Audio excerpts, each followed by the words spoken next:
What's up, guys? Robert Rule of 2 Review here, and today, so long to the house that BioShock built.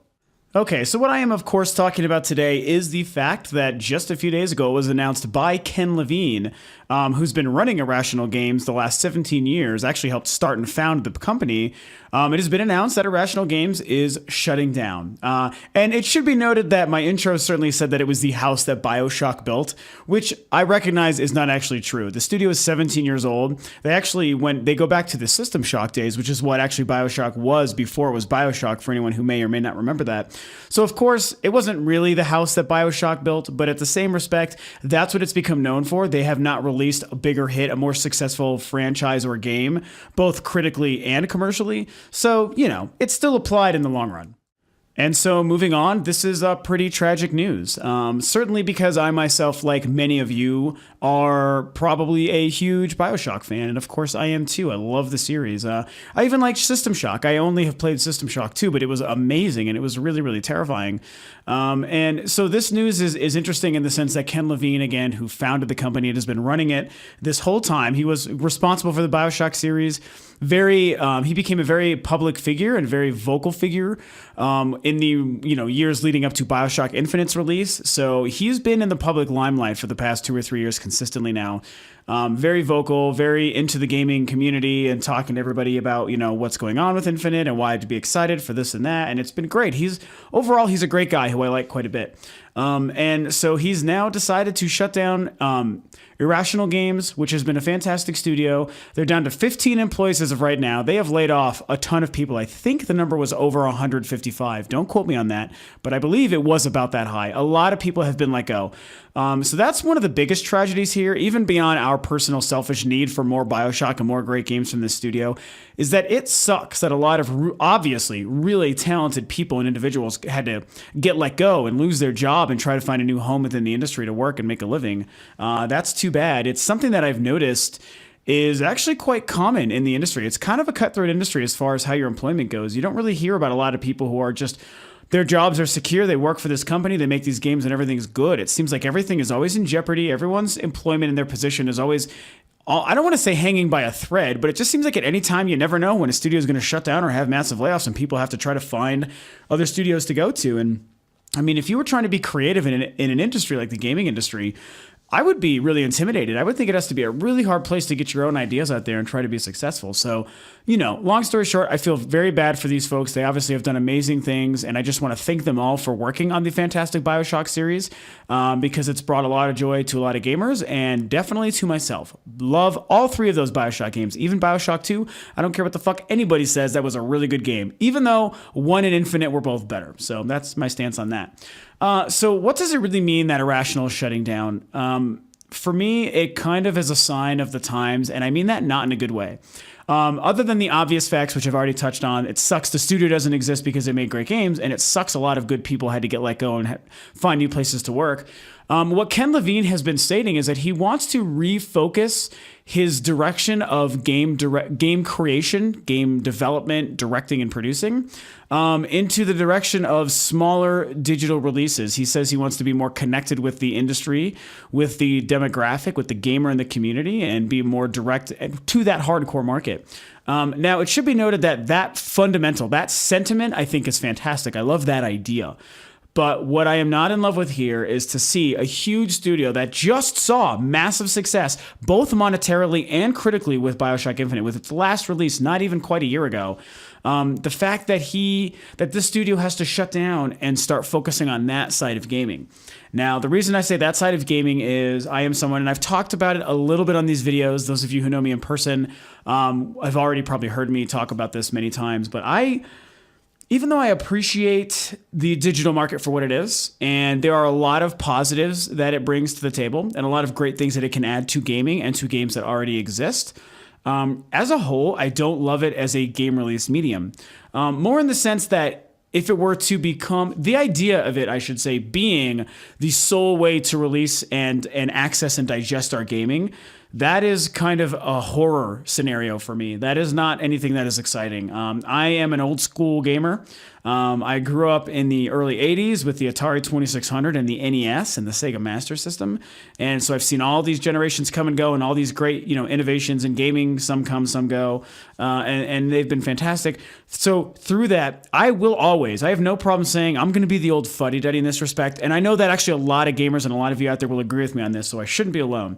But through being that old fuddy-duddy, I will always hold on to the sentiment of I want to go to a store. I want to peruse through a rack of games. I want to go to midnight launches and buy the new hot thing right away. I want to take my package, my whole game case home, and I want to unwrap the cellophane. And as Colin Moriarty from IGN is famous for saying, I want to smell that booklet. That stuff is really fun. It's very nostalgic and sentimental to myself and probably to a lot of you. So I don't, long story short, I love that stuff. I want my physical media always. Same with film. I don't want that to go away either, even though they say it will.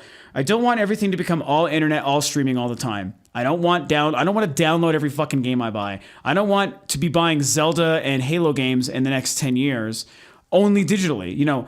If they can release all this stuff digitally and still be successful, which the industry has been doing more and more lately, that's fine. As long as the retail stuff does not go away, Now, again, the caveat here, as I said earlier, is that there are times where it applies. DLC, when it's done properly, is fantastic. I love it. I just played through Left Behind for Last of Us, and if you saw my review, you saw I gave that game a goddamn 10. I mean, that was a great example of quality downloadable content.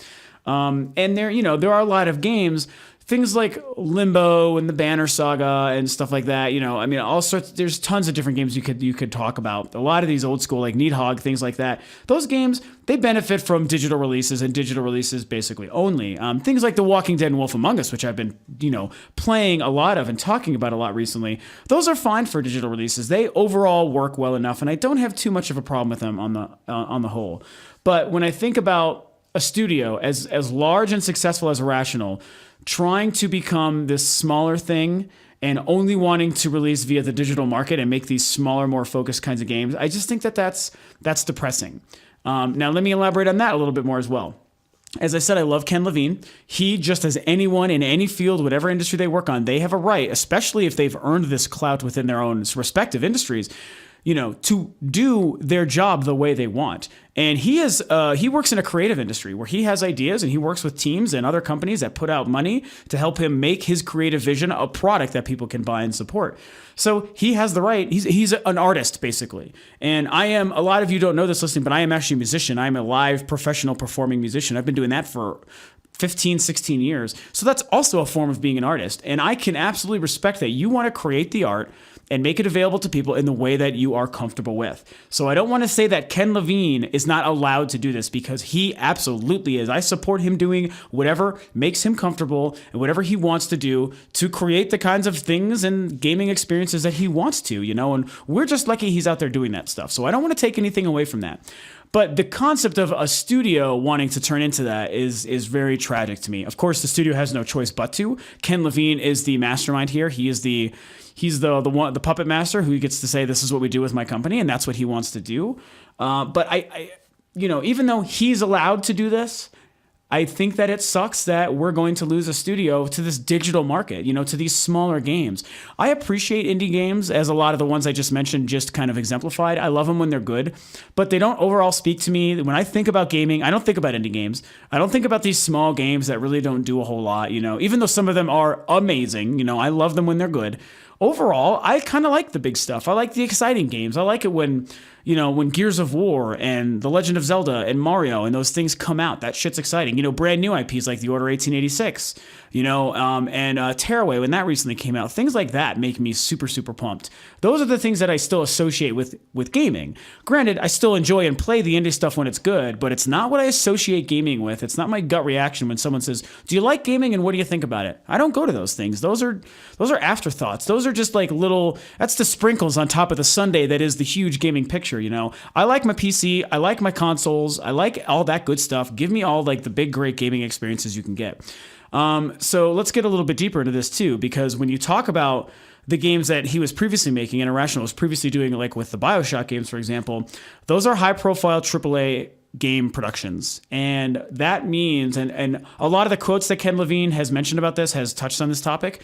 There's definitely something, probably a different lifestyle that you're leading when you're making these games. And he's definitely mentioned the stress and the pressure, of course, in working in those kinds of environments is probably more than he wants to continue doing. I totally get that. Games like that require massive budgets. When you have people spending millions, hundreds of millions sometimes to make these games and to make them successful, and you've got huge teams, and I mean, I couldn't imagine the thousands and thousands of things and decisions he has to make on a regular basis to get these things done. That's probably a high stress, high pressure environment, and not the funnest to be consistently. I think this is a lot of why Cliff Bleszinski decided to leave the industry for a while and leave those kind of big budget game making, the AAA kind of stuff. And I'm sure that that's, based on the quotes that I've read from Ken Levine that I didn't really want to read on today's video, he's pretty much hinting at the same thing. And I get that. Honestly, if that's not a fun environment for anybody, I would never blame them. I work in a pretty high profile corporate world too for my day job. And while it's overall great and I love it, I definitely understand how it's sometimes not as fun. Like, honestly, I like being able to play my music, and I like being able to come onto the internet and come on air and do this kind of stuff for you guys. This is more exciting to me than my day job, which pays my bills quite successfully, if I can say so. Like, that does a great thing. I eventually want to be able to make the rule of two review and my music stuff my sole source of income and quit my corporate day job, which in this respect is the equivalent of, I'm using it in a kind of an analogy here. It's the equivalent of the AAA high profile studio. It's the equivalent of making a game like Titanfall, or the next Uncharted. Those are the kinds of scenarios that Ken Levine is choosing to step away from. And that is fine. I definitely, like I said, I don't want to run this into the ground. The man has the right to do whatever he wants to himself creatively that he wants to, and I support that. So good on you, Ken. Do what you are driven and motivated to do. It's just too bad that we had to lose Irrational in this fashion. I think it's too bad that it was kind of a casualty of this.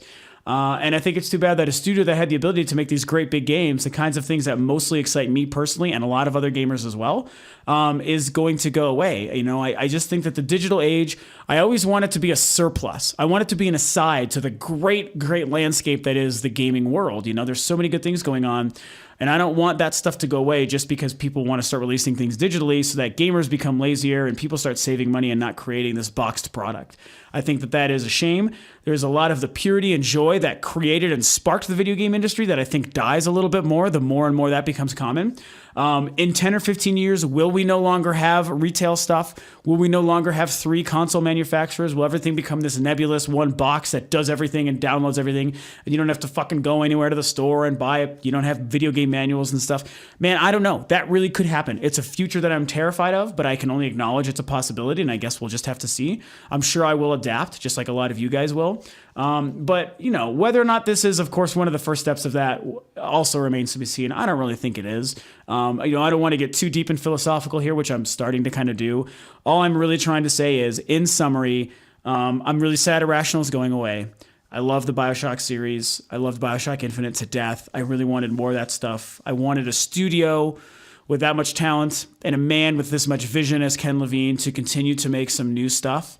On par with this, not some of the digital stuff that I guess he's going to be doing going forward, but on par with the kind of levels of production you see in the BioShock series. I really wanted that to continue. Sadly, that's not the case. He's decided to do something else, and at the end of the day, it's his decision to make.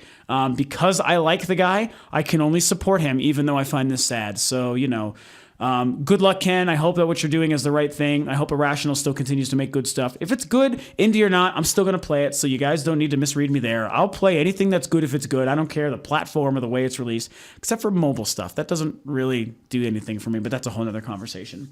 So yeah, that's it. That's what happened there. No more Irrational Games. I guess no more BioShock unless the property gets sold to somebody, or who knows what's going to happen there. We'll kind of have to wait and see. But we're becoming a digital age, and this is maybe just a sign of that. So I don't know. What do you guys think? Alrighty, guys, that's all for the Irrational Games and BioShock and Ken Levine news for today. Hopefully it wasn't too sad and depressing for you as it has kind of been for me. Of course, if you guys like what I'm doing, you can please feel free to subscribe to the channel, like and share the video, share your comments and your thoughts below. Thank you always so much for tuning in, and I will catch you next time.